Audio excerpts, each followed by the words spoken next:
Hey everyone, welcome back to the channel. In today's video, I'm going to show you how to find screen recording on iPhone. Let's get started. So first, swipe down from the top right corner of the screen to open the control center. Now, if you don't see the screen recording icon, which looks like a little dot inside a circle, that means it hasn't been added yet. But don't worry, we're going to add it right now. Start by holding the screen. The feature in Screen Start Vibrating. Now you see an option. More controls, tap on that. Now look for the option called Screen Recording.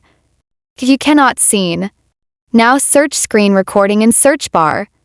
Then feature come forward. Tap on Screen Recording. It's automatically now on Control Center. And that's it.